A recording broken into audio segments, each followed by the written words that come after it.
Chapter 15. The pair of ponies stood stock still, staring at Seth.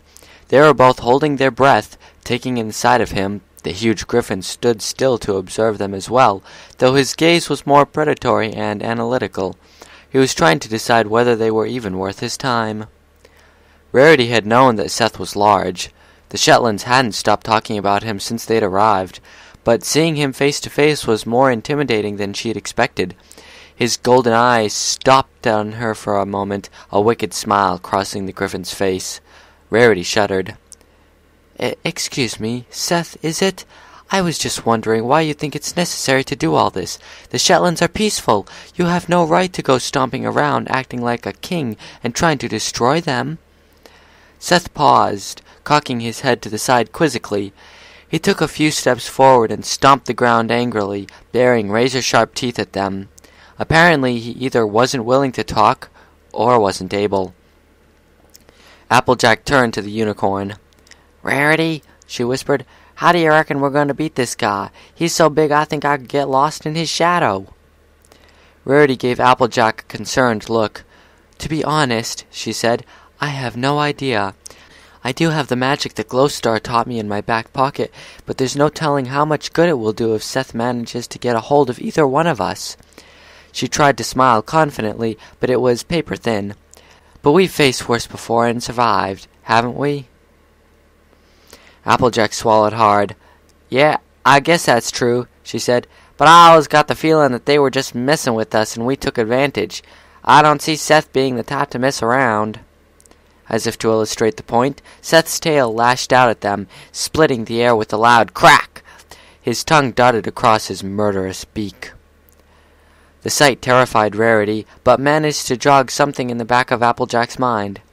"Rarity," she said, "you still got that spell that can make a bright light, right?" The unicorn raised an eyebrow. "I do, Applejack, but I don't see how that is going to help us." Seth was apparently tired of watching the two discuss and plan, and roared, charging the pair with his talons outstretched. "Just do it!" Applejack cried, darting off to the right. Everything in Rarity's mind was telling her to run, to turn around and get away as fast as she could. She wasn't sure she could even do magic under this kind of stress. But she tried. She bent her head against the rushing griffin, horn fizzling and popping as she forced the spell out, a bright light steadily growing in front of her. Seth, so caught up in his blood sport, didn't seem to notice until it was too late. The light flare exploded just as the griffin reached Rarity. He screeched and veered off to the side to escape the horrible, blinding light, smashing into the ground and tumbling along until he came to rest next to a tree. The beast stood, tears running from his eyes, and whipped out with his tail in all directions fruitlessly, only managing to scar the bark of the surrounding trees. "What now, Applejack?" Rarity cried, not knowing where her friend had gone. From high above, halfway up one of the impressive trees, Applejack called back. "Just run!" she cried. "But try to run over here. I got an idea." Just then, one of Seth's eyes opened back up, still running and twitching from the flare. The orb focused on Rarity, pupil narrowing to block out the surrounding light. He bellowed and charged her, wings carrying him just slightly off the ground. It was funny, almost, how in the heat of a life-threatening situation, trying desperately to avoid losing one's life, some of the most important senses could experience blackout. Hearing dimmed, sight blurred, heart raced, and lactic acid screamed through the veins. Even the brain became addled, making any thought difficult. It was almost like, in the process of trying to survive, the body worked against itself. These were the thoughts swimming in the back of Rarity's adrenaline-drowned mind as she dodged to the side, falling on her stomach as the tree behind her exploded, the ferocious visage of Seth appearing on the other side, wings splayed and beak gleaming. His talons curled into balls, and he let out a fearsome roar, screaming through the air at the unicorn, who scrambled to get a standing position and dove out of the way, panting and trying to keep it together. Applejack, meanwhile, had scaled the tree a little higher and was trying to look for an opportunity to strike from above. Seth, mercifully, seemed to have forgotten about her in his bid to obliterate Rarity. Sweat poured from the earth pony's brow, and she tried to blink it away as she surveyed the battleground. Seth had the advantage in this environment. For one, he knew it much better than they did. For two, he was extraordinarily big and strong, even for a griffin, so they couldn't even hope to trade blows with him. And lastly, he could fly. Applejack couldn't see any way for Rarity to make a move on Seth. She was already getting exhausted just trying to run away from the beast. She had to try to give Rarity a little breathing room, even if it meant ruining their plan. Hopefully the unicorn had something else up her sleeve. "Hey, big guy!" Applejack called, waving a hoof in the air from atop a thick branch. "I'm all alone up here. Come and get me!" The griffin stopped, hearing Applejack's voice, and looked up at her. This gave Rarity enough time to duck into the undergrowth to take a break from the fight and try to think. As Seth looked back down, trying to find her and coming up empty, Applejack snapped off a piece of bark and chunked it down at him. The thick wood hit Seth cleanly in the beak, prompting him to screech to the heavens and make for Applejack, without delay. The earth pony panted as Seth moved towards her, waiting until the very last second as his beak cleaved in the air where she'd been, to jump from one branch to another, only managing to hang on by her front hooves. Meanwhile, Rarity had finished catching her breath and emerged from the undergrowth, only to find Applejack desperately clinging to a branch high above, her back legs kicking at the air. If she fell, she wasn't going to make it. "Applejack!" Rarity cried, seeing Seth spin around in midair, a wide smirk crossing his face at the sight of the helpless earth pony. Applejack turned her head. "Rarity!" she called back. "Ain't looking too good for me. Help me out!" She shot a glance at Seth, adding, "Quick!" The unicorn looked around, trying to find anything that could cushion Applejack's fall, or prevent her from falling in the first place. Not finding anything, and with Seth closing in fast, Rarity did the only thing she could think of. Her horn lit up brightly, sparks fizzling out of it as she strained to produce the effect she'd practiced so hard with Glowstar. She grit her teeth and dug her hooves into the ground. Even for an intermediate spell, she was having considerable trouble. Applejack, still trying to find purchase on the branch, looked down at Rarity with fear in her eyes. What was she doing? "Rarity!" she called. "Get over here and help me already! I can't hang on much longer!" Rarity was too focused to answer. Seth was mere feet away from Applejack. As she felt the magical energy transfer from her horn into Applejack, she flicked up her head and screamed instructions. "Let go, Applejack!" she cried. "Aim for Seth!" Her magic came to a fever pitch, horn letting off a blinding light. Applejack, with only a second or two to think, and feeling the warm glow of Rarity's magic inside her, did the only thing she could. She let go. Everything seemed to happen in slow motion. Applejack's hooves left the branch as she aimed for Seth, trying to twist her body around in midair to catch the griffin on his back. Meanwhile, Seth's grin changed to a look of shock, and he tried to veer off course. Finally, on the ground, Rarity's horn sparkled and glowed as the spell completed, a bolt infused with magical energy zipping through the air to infuse Applejack. The results were explosive. As Seth tried to shift course, Applejack's outstretched hoof wrapped around his neck. His velocity caused Applejack to be yanked through the air with him, and for her hoof to jam into his windpipe with much greater strength than she'd had just a moment ago. He let out a strangled caw and went into a spin, heading straight for the ground with Applejack in tow. Rarity galloped after the entangled pair, hoping that her new spell would help Applejack. As Seth smashed into the ground, plowing up a ton of dirt and debris, Applejack flew from his neck, colliding with a tree several feet away. She slid to the ground head first, dazed and bruised, but otherwise okay. Rarity ran over to Applejack as fast as she could, helping the earth pony into a standing position. "Applejack," she said, smiling widely, "I'm so glad you're all right." Applejack rolled her neck and shoulders, groaning. "Yeah, me too," she said, "but I don't think I'm all right just yet." She coughed, holding a hoof to her head. "Consarn it, this hurts," she complained. Rarity giggled. "I'm sure you'll be fine once we get you back to the village," she said, "and as for Seth, I do believe they're going to need to look for a new leader." She turned around and grinned triumphantly at a twitching wing sticking up from the impact site. Seth's history. Applejack looked up into the canopy of trees with a relieved sigh. "I was worried something was going to go seriously wrong." Rarity nodded. "I know how you feel, Applejack, but there's nothing to worry about now. Come on, let's get going. They're going to be expecting us back at— Ah!" Applejack's eyes went wide as a massive talon swept through the air, catching Rarity cleanly in the ribs. She hung for a moment on the murderous points of those claws, an expression of agony on her face, and then sailed through the air for an eternity.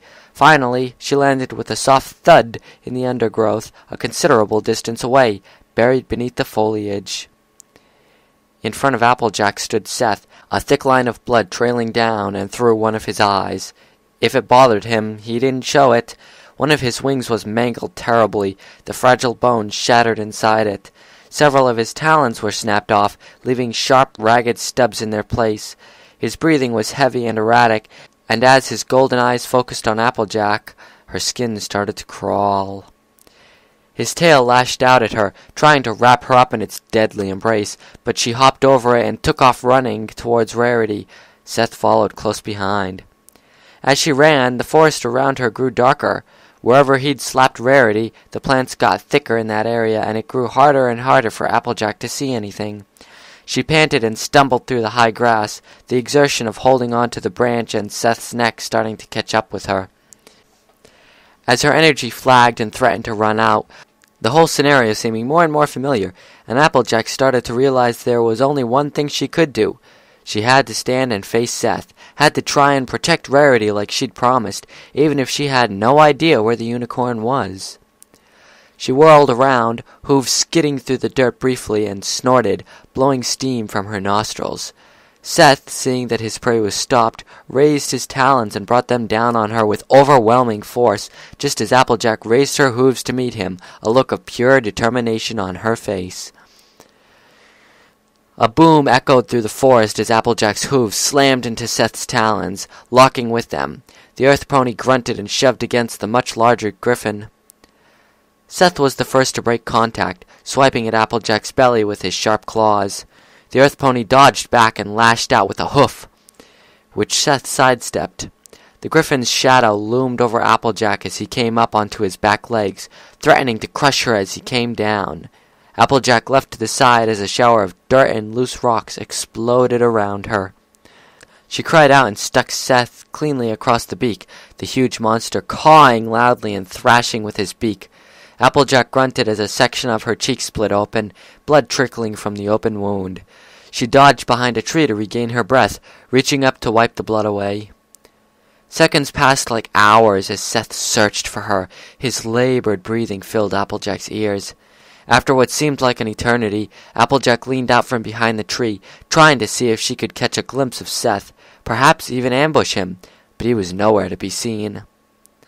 Applejack, figuring that he'd gone to look for Rarity, grew nervous and turned back, bracing herself to sprint out and search for Rarity. She didn't have time to react as a thick fist slammed into her stomach. All the breath left Applejack in an instant as Seth's fist reacted, leaving her to slump back against the tree, stars exploding in her eyes as she tried to focus on Seth. His beak was curved in an evil grin. The monster leaned down to inspect Applejack briefly, his unbroken wing flexing. The earth pony was in a world of pain. It felt like her stomach had popped, her lungs were barely working, and as she opened and closed her mouth like a struggling fish, she found the coppery taste of blood. As Seth leaned back with a roar of triumph, his claws extended, prepared to finally end her, Applejack did the only thing she could think of.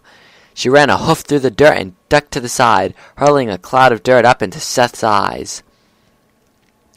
The griffin screeched in pain and anger, reeling back clumsily from Applejack, who began to desperately scramble away, hoping that the high bushes would cover her escape.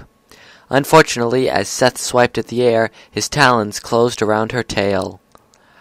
Cords of muscle stood out on Seth's neck as he wrenched Applejack completely off the ground and hurled her through the air.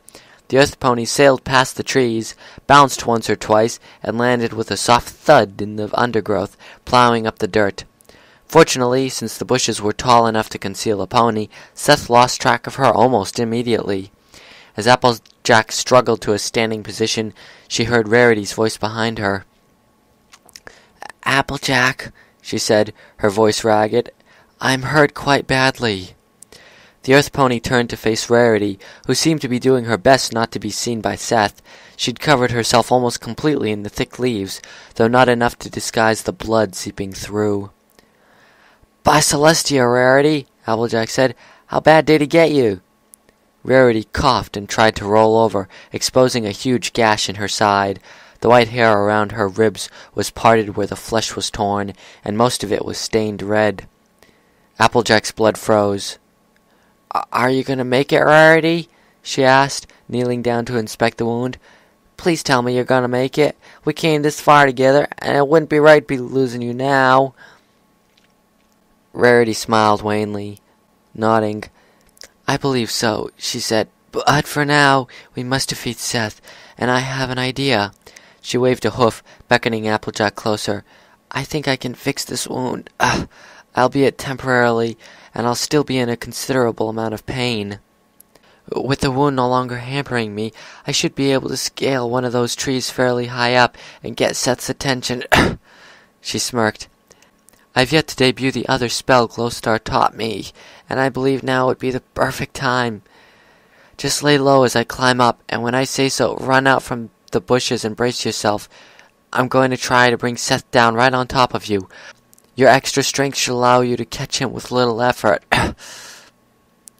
Applejack paused, staring slack-jawed at Rarity, whose horn was already glowing, her wounds closing up. Applejack had known that Rarity had hidden depths, but she was putting her life on the line here. Rarity, beg pardon, the Earth Pony said, but don't y'all think that's a little crazy? What if it doesn't work? What if he kills you? And besides, that plan didn't work last time. We just made him angrier. Rarity, with her wounds mostly healed, wrenched herself to a standing position, giving Applejack a wide smile through her disheveled hair. I understand your concerns, Applejack, she said, but before I hadn't had time to think. The trees are the only way we can really beat him. She smiled. I need you to trust me. I have faith in you, Applejack. You helped me get this far. Have faith in me. Before Applejack could protest further, Rarity had run off, leaving her crouched in the bushes, hoping that Rarity would make it. The unicorn's mind raced as she galloped out towards a tree, knowing her idea was pretty much terrible.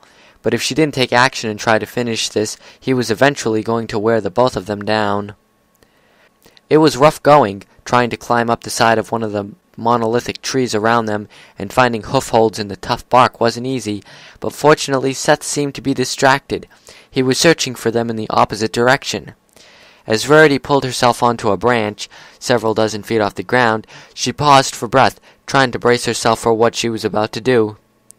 I'm right here, you ruffian! She cried, waving a hoof above her head. She swayed a little on the branch, trying to keep her balance.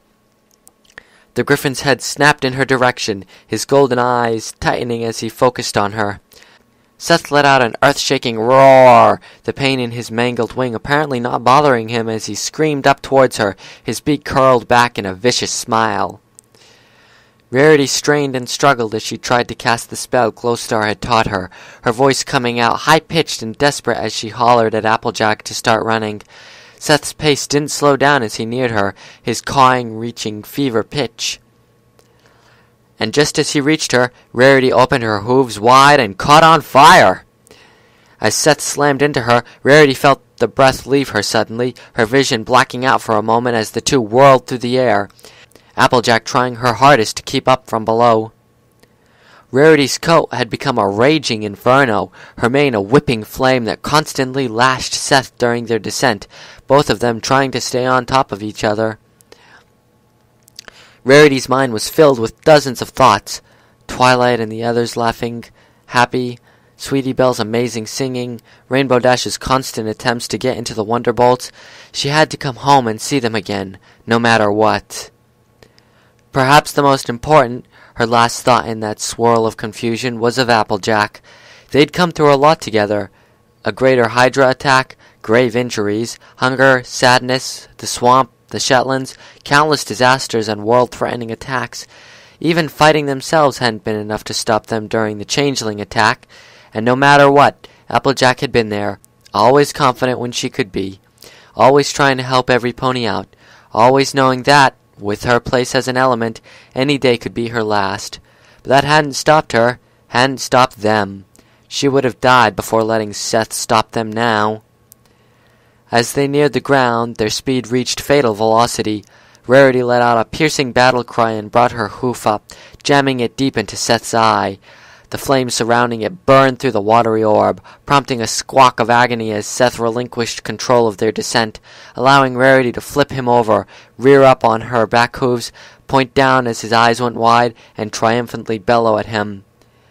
"When you reach the Ever, make sure to tell them who sent you, dear!" And with that, Seth crashed into Applejack, caught between the force of landing spine first on the empowered pony's hooves, and having Rarity's flaming form smashed into his stomach. His beak shot open in a silent cry as his eyes blanked out, a sonic wave resonating through the otherwise silent forest around them.